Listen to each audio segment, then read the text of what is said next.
from these sources the topics has been picked up, right? So let's start up with the first topic, and if you have not watched the previous chapters, do watch that also. I'll just put it in the description box, right? Next, first is, what is chemical reaction?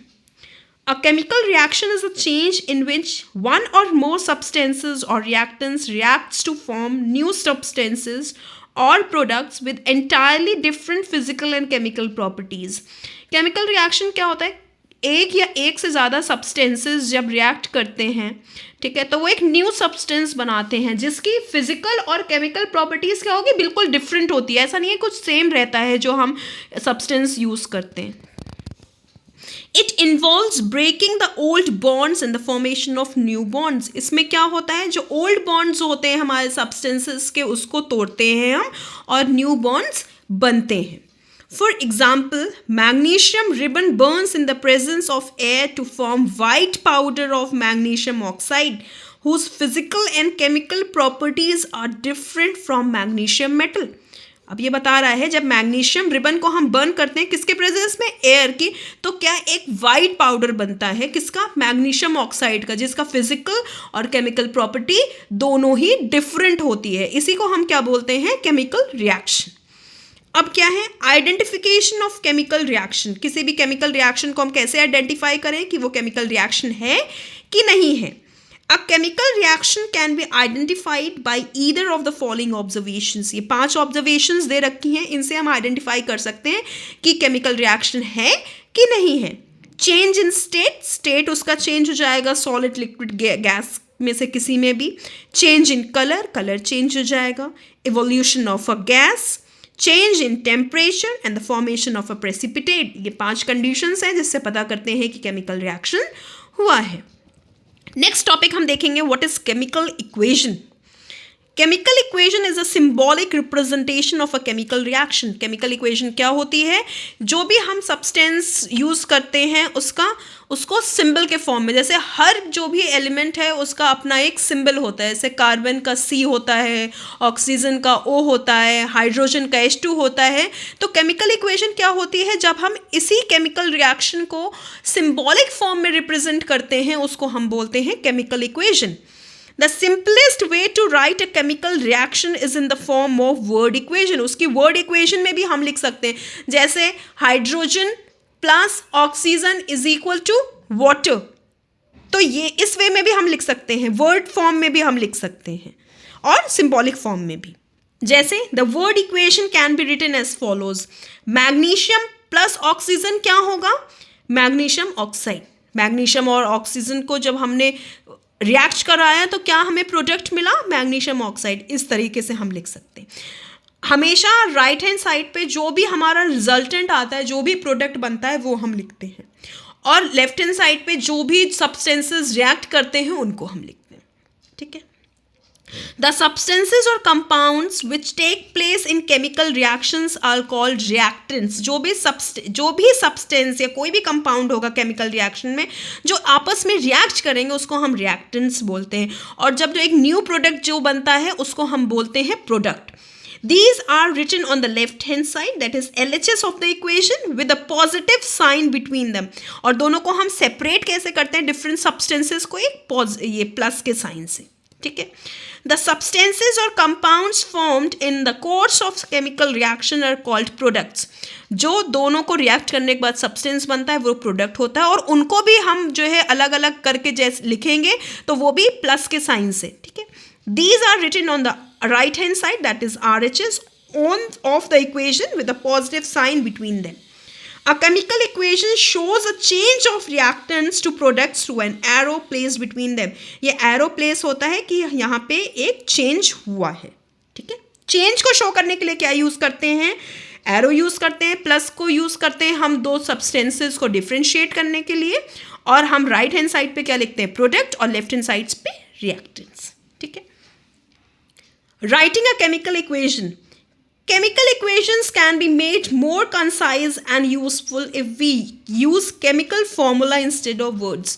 अब उसको और concise और छोटा कर सकते हैं कैसे, हम वर्ड प्रॉब्लम को उसमें क्या करें, उसका केमिकल फॉर्मूला यूज़ अगर करें तो उस वजह से हम इसको ज़्यादा अच्छे से, ज़्यादा ईजी वे में, कंसाइज वे में, छोटे वे में रिप्रेजेंट कर सकते हैं। अ chemical equation represents a chemical reaction. Chemical equation क्या रिप्रेजेंट करता है? एक केमिकल रिएक्शन, क्या कैसे क्या रिएक्शंस हो रहे हैं उसमें। The reaction between magnesium, magnesium का क्या फॉर्मूला है, सिंबल है Mg, and oxygen O2 resulting in the formation of magnesium oxide and can be written as Mg plus O2। Magnesium की जगह हमने वर्ड प्रॉब्लम ना लिख के इसका सिंबल यूज़ किया, ऑक्सीजन की जगह हमने O2 का सिंबल यूज़ किया, और दोनों को देखिए सेपरेट हमने किससे किया? प्लस से। ये दोनों क्या है? रिएक्टेंट्स। इन दोनों को जब हम ये चेंज हुआ तो क्या मिला हमें? मैग्नीशियम ऑक्साइड, और इसको हमने किस तरफ लिखा? RHS की तरफ, जिसको हमने रिप्रेजेंट किया MgO, इसके केमिकल फॉर्मूले से। In the above equation, number of magnesium and oxygen atoms are not same on both sides of an equation. Such an unbalanced equation is called skeletal chemical equations. अब हमारे पास left hand side पे देखो 2 atoms हैं oxygen के, लेकिन right hand side पे एक ही atom है, तो ये इक्वेशन अभी बैलेंस्ड नहीं है, तो इसको हम क्या बोलते हैं? Skeletal chemical equation. ठीक है, नेक्स्ट हम देखेंगे balanced chemical equation. A balanced chemical equation is that in which the total number of atoms of each element are equal on both sides of an equation. अब balanced chemical equation क्या होती है? Balanced chemical equation वो होती है, अब हमने जैसे पढ़ा कि जो है हमारे राइट हैंड साइड पे और लेफ्ट हैंड साइड पे, लेफ्ट हैंड साइड पे हमारे क्या होते हैं? रिएक्टेंट्स, और राइट हैंड साइड पे हमारे क्या होते हैं? प्रोडक्ट्स। तो उसमें क्या होना चाहिए? जो लेफ्ट हैंड साइड पे हमारे रिएक्टेंट्स हैं उसके टोटल नंबर ऑफ एटम्स, जितने भी एलिमेंट्स हैं वो सेम होने चाहिए, और जो हमारा प्रोडक्ट है वो भी सेम होना चाहिए, तभी इक्वेशन क्या होती है? बैलेंस। ठीक है, the balancing of chemical equation is based on law of conservation of mass. अब केमिकल इक्वेशन को बैलेंस करने के लिए किस पे डिपेंड करती है? वो law of conservation of mass. According to the law of conservation of mass, mass can neither be created nor be destroyed during a chemical reaction. अब law of conservation of mass का क्या कहता है कि चाहे कितना भी केमिकल रिएक्शन हो, जो एक एलिमेंट का मास होगा वो ना हम बना सकते हैं और ना हम उसको डिस्ट्रॉय कर सकते हैं। जो उसका मास है वो एज इट इज़ वैसा ही रहेगा। ठीक है, तो आप इसको बिल्कुल मार्क करके रखिए कि law of conservation of mass क्या होता है। In the same way the number of atoms of each element remains the same before and after the chemical reaction. जैसे कि मास सेम रहता है, वैसे ही एलिमेंट्स के जो एटम्स होते हैं वो भी सेम होते हैं, वो भी डिस्ट्रॉय नहीं होते हैं। एज इट इज़ जो उनका बेसिक नेचर होता है, जो उसके बेसिक एलिमेंट्स होते हैं या मास होते हैं, वो दोनों चीज़ें ही सेम रहती हैं आफ्टर केमिकल रिएक्शंस। ठीक है, नेक्स्ट टॉपिक है हमारा balancing of a chemical equation. Balancing of chemical equation, अब बेसिकली आपने ये 10th में पढ़ा होगा, 9th 10th में, इसमें हमारा चैप्टर आते थे उसमें इक्वेशंस को बैलेंस करने के लिए, तो वही एक रिवीजन के उससे आप देख सकते हैं यहाँ पे। हाँ, 10th का चैप्टर है जिसमें केमिकल रिएक्शंस एंड इक्वेशन है, जिसमें बैलेंसिंग सिखाई जाती है। तो सबसे पहला मेथड आता है हमारा hit and trial method. Hit and trial method can be use to balance a chemical equation. Hit and trial का क्या मतलब है? एक लेमैन लैंग्वेज में अगर आप समझिए तो उसको कहेंगे तुक्का लगाना। ठीक है, कि कैसे वो दोनों तरफ बैलेंस हो सकती है। Several steps are involved in balancing a chemical equations. These steps are as follows. कुछ steps बताए गए हैं, वो आप देखिए। सबसे पहला स्टेप है writing unbalanced equation and enclosing the formula in the brackets. सबसे पहले क्या है, हमें जो भी इक्वेशन है, अनबैलेंस्ड जो इक्वेशन है उसको लिखना है, और जो भी फॉर्मूला है उसको उसने बताया है कि ब्रैकेट्स में ही डालने हैं। सेकेंड स्टेप में क्या बताया है? Making list of atoms of different elements present in unbalanced equation. जो भी पहले एलिमेंट्स हैं उनकी एक लिस्ट बना लीजिए। फिर क्या करना है, जो लेफ्ट हैंड साइड पे जो हमारे रिएक्टेंट्स है उसके एटम्स लिख लीजिए। उसके बाद प्रोडक्ट्स के जो भी जो है एटम्स हैं वो लिख लीजिए। ठीक है, अब थर्ड स्टेप में हम देखते हैं बैलेंसिंग फर्स्ट एलिमेंट। कोई भी एक एलिमेंट लेके पहले उसको बैलेंस करेंगे। ऐसा नहीं है कि सब एलिमेंट्स को एक साथ ही बैलेंस करें, एक एक एलिमेंट उठाएंगे और एक एक एलिमेंट को हम बैलेंस करेंगे। It is often convenient to start balancing with the compound that contains maximum number of atoms. वो कह रहा है जिसके पास सबसे ज़्यादा एटम्स हैं पहले उससे स्टार्ट करना चाहिए. कोई हार्ड एंड फास्ट रूल नहीं है, लेकिन अगर आप उससे करते हैं तो वो ईजी हो जाता है बस. From the table shown above, it is clear that only the hydrogen atom which has 2 atoms of LHS and 3 atoms of RHS. So firstly we'll try to balance it. अब जैसे ऊपर क्या दिया हुआ है, राइट हैंड साइड पे hydrogen के कितने एटम्स हैं 2, और राइट हैंड साइड पे है हमारे 3, और लेफ्ट हैंड साइड पे हमारे थे 2.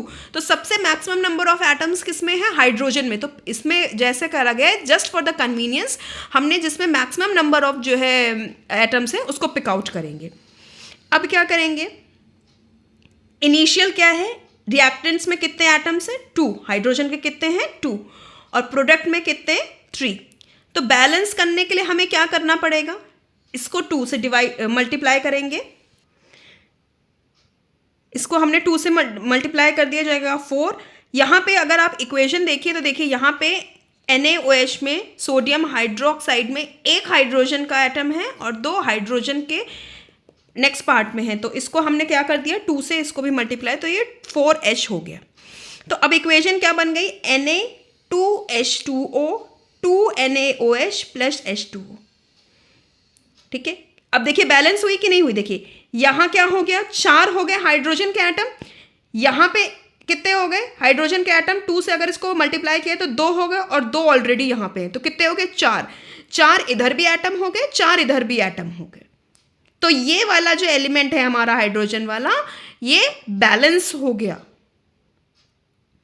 नेक्स्ट क्या करते हैं, balancing second element, we examine the obtained equation and select another element which is still unbalanced. In the above equation Na is still unbalanced. अब ये जो इक्वेशन थी पहले अनबैलेंस्ड वाली, इसमें सबसे पहले हमने पिक किया हाइड्रोजन का एटम, इसको हमने बैलेंस कर दिया. अब कौन सा एटम बचा हमारा, सोडियम देखते हैं. अब सोडियम को बैलेंस करने के लिए क्या क्या है, रिएक्टेंट साइड पे 1 सोडियम है और प्रोडक्ट साइड में 2 सोडियम है. तो दोनों को बैलेंस करने के लिए हमें क्या करना पड़ेगा, इसको अगर हम 2 से मल्टीप्लाई कर देंगे रिएक्टेंट साइड पे तो दोनों इक्वल हो जाएंगे. वही है, thus after balancing Na and removing the brackets we get the equation 2Na 2H2O 2NaOH plus H2. जब हमने ब्रैकेट हटा दिया तो ये क्या हो गया, दोनों के लिए हो गया. नेक्स्ट क्या है, balancing other elements. If we further examine the reaction no element is found to be unbalanced. This method of balancing chemical equation is called hit and trial method. ठीक है, नेक्स्ट क्या है, checking the correctness of equation. To check the correctness of the equation we further tabulate the number of atoms of each element separately. जैसे हमने first time बनाया था कि ये अनबैलेंस्ड इक्वेशन का जो है एटम्स का हमने बाइफर्केशन दिया था. जब हमने बैलेंस कर ली इक्वेशन तो हमने फिर से एक टेबल बनाया और उसको रीचेक कर लिया. तो देखिए कि RHS और LHS साइड मतलब रिएक्टेंट और प्रोडक्ट साइड दोनों एटम्स जो हैं एलिमेंट्स के क्या हैं, सेम. इसका मतलब क्या है, हमारी इक्वेशन क्या हो गई, बैलेंस हो गई. The above table clearly reveals that the obtained equation is balanced chemical equation. ठीक है, सो इस टॉपिक को मैं भी यहीं एंड कर रही हूँ. नेक्स्ट टॉपिक में मैं नेक्स्ट टॉपिक से स्टार्ट करूँगी, making a chemical equation more informative और टाइप्स ऑफ केमिकल इक्वेशंस. ठीक है, so if you are liking this series please like share and subscribe my channel.